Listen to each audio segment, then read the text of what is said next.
With respect to interrogation analysis, it's no secret the benefit of hindsight gives you a considerable advantage when evaluating information. When you know a subject is guilty, it allows you to exclusively look for guilty behavior. The knowledge of outcome highlights the imperatives while stripping away non-essentials, and this allows you to calculate certain things that would otherwise be overlooked by cause of your own doubt. Hindsight is 20/20. Everyone is well aware of this aphorism, and what's fascinating is that it not only applies, but is far more compatible to the innocent than it is to the guilty. The reason for this is because the information you have to scrutinize is reduced when dealing with innocent subjects. When you remove the versatile factors of misdirection and trickery, you're left with relatively straightforward behavior in comparison. Of course, the argument that everyone is different and can react in a different manner has merit. Human beings are unique, and there will always be exceptions to every rule, especially when you take into consideration that trauma can cause atypical behavior. Yet, atypical behavior and guilty behavior are generally distinguished from each other with relative ease. And that brings us to example number 1.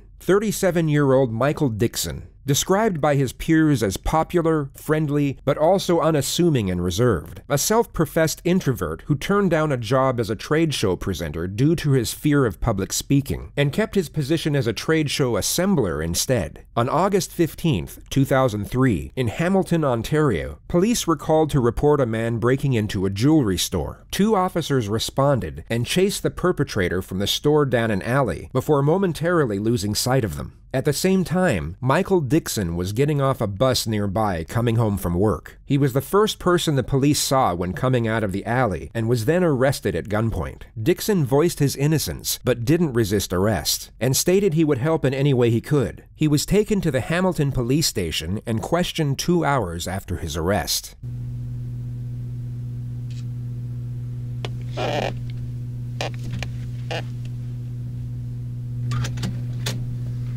Sorry to keep you waiting, Michael. It's okay. One could advocate this as a common policing misstep if it weren't for the suspect being described as a small white man in the 911 call. As well as not being white, Dixon is 6'3". This detective has either forgotten standard procedure to review the call to dispatch, or for some reason decided to reject it as evidence altogether. Michael is informed the room is being recorded and then read his rights. He asserts he is willing to speak with a detective and help with the investigation. Okay, why we're here is because earlier tonight you were arrested for breaking into a jewelry store on John Street South.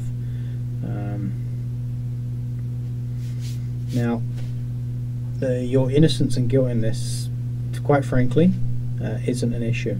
The evidence I have is frankly conclusive and overwhelming. Okay, so I'm not even going to ask you if you did it. What I have to ascertain here is what kind of guy you are. The subject maintains a forward-leaning posture and keeps his eyes both in contact and on the same level as the detective's. He displays self-confidence and poise, while it's the detective, in fact, who gives off a nervous disposition. What Michael just did is known as a non-verbal challenge in forensic psychology. So let's break it down into components. In the next moment, the detective will shift in his seat to adjust his position, and at the same time break eye contact to look somewhere in this direction. Michael's exaggerated head movement that follows isn't for the purpose of maintaining eye contact. He could maintain it while keeping his head perfectly still. It is in fact to let the detective know he is maintaining eye contact. It's a way of asserting dominance in the exchange. He is telling the detective that he is the more confident person in the room at that moment.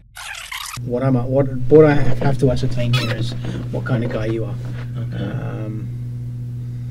Whether this is you're like a serial burglar and this is what you're doing all the time, or whether this is a one-off thing because of the power cut and everything that's going on tonight. That's all we're here for. Okay, I understand your position. Like I say here, I didn't do it, and you've heard that a million times, I'm sure, in your career. But it's just, ask me questions. That's all I can do is answer them, I guess. I've got no questions to ask you. I mean, why did you do it? That's basically, yeah, that's my only question. I'm coming from that position, and since I'm saying I didn't do it, I really don't have an answer for you except to say I didn't do it. I guess we haven't really got a really a great amount of talking Yeah. about. Yeah, it's like I said, whether you did it or not isn't up for the discussion. okay. Well, It's really not. You've no doubt come to notice how incredibly tolerant Michael is over the unjustness of the situation. It's the most unusual thing about his behavior, and perhaps what makes him an anomaly with respect to innocent subjects. So before moving on to the second phase of this interrogation, we'll show you a more common response from an innocent subject facing similar charges. This is 26-year-old Justin, falsely accused of breaking and entering, first-degree theft, and assault. He was arrested at his home and only read his rights to silence on the way to the police station. The footage will begin before the subject knows what exactly he is being charged with. In his mind, he knows he has done nothing wrong, and at this point is unaware he is about to be wrongfully imprisoned for just over 2 years.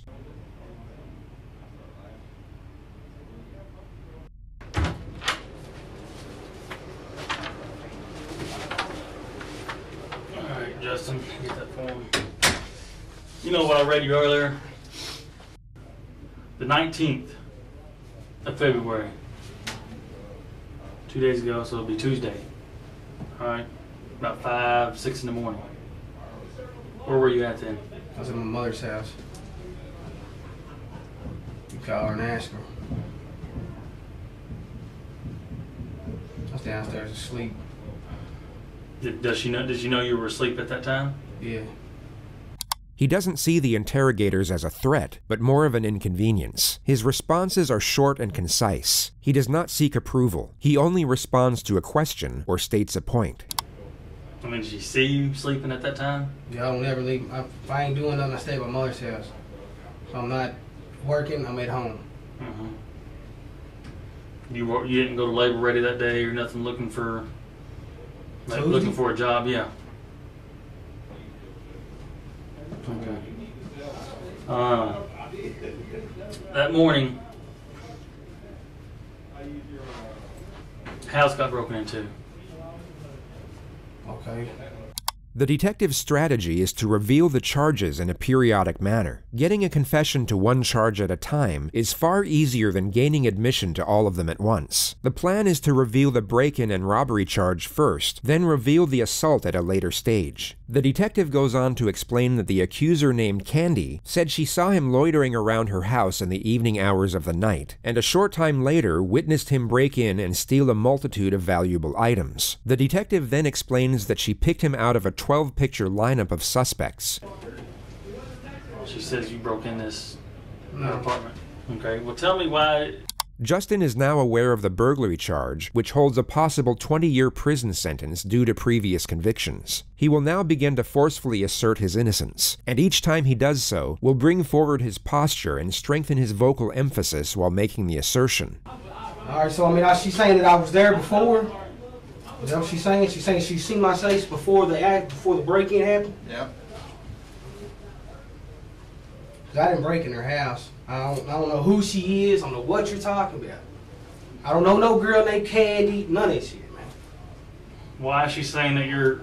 I don't know why she's saying I don't know why I don't know. What were you doing there? I was not there. I don't know this girl Candy. The only Candy that I even heard of is this guy I know named Tim Stahl dates her. The person he just mentioned was the accuser's ex-boyfriend. Okay. That's it.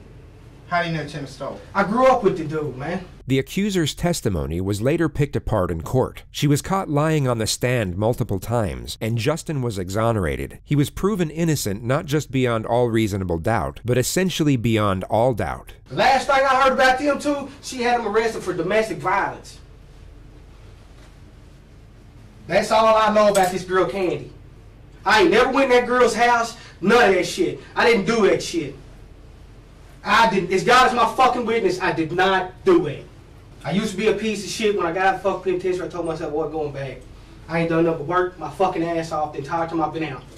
Can you prove, other than you saying you did not, is it that morning, what can you tell, how can you prove to me that you were at home?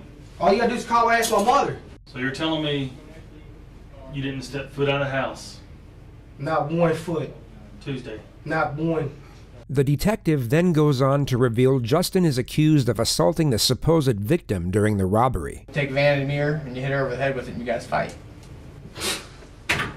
She got injuries.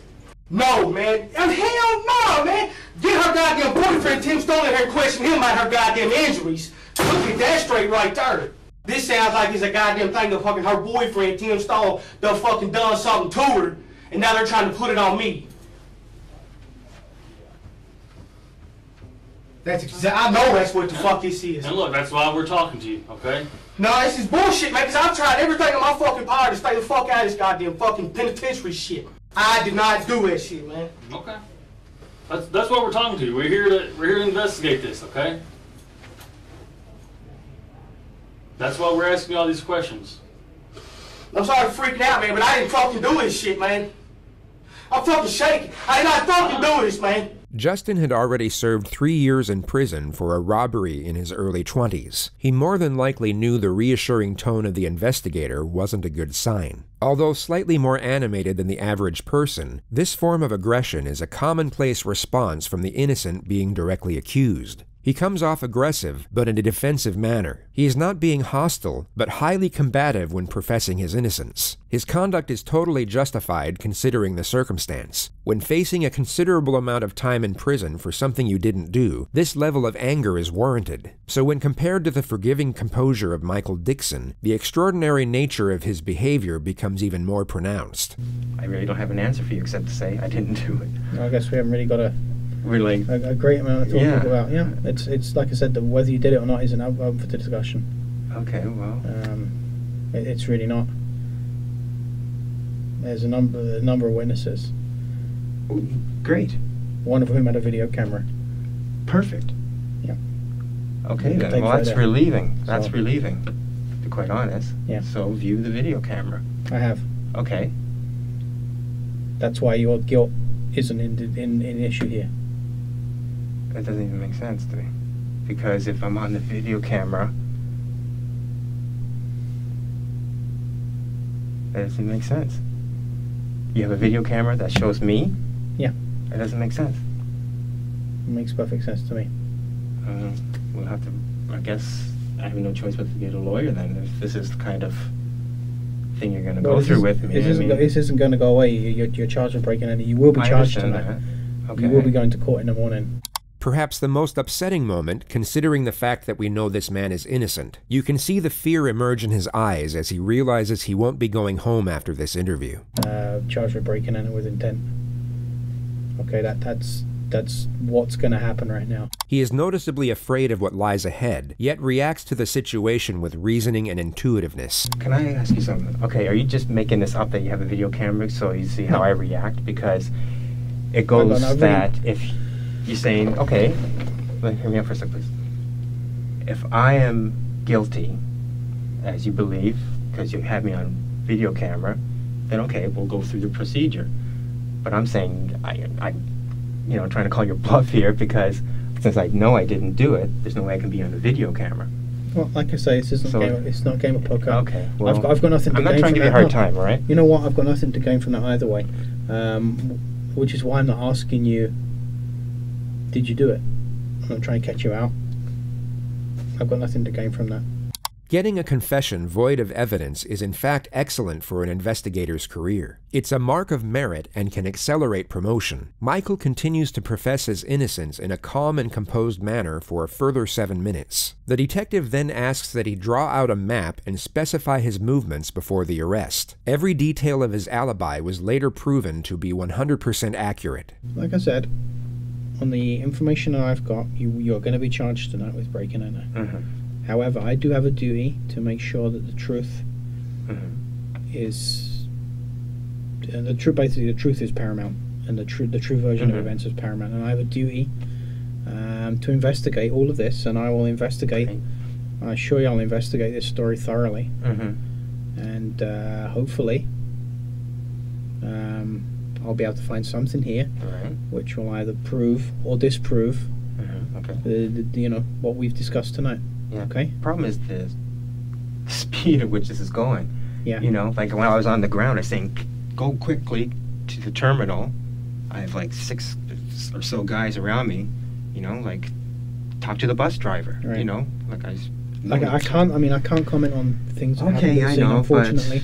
But now I'm left hanging, right? Now I'm looking at this. I mean, this is basically on the evidence I've got.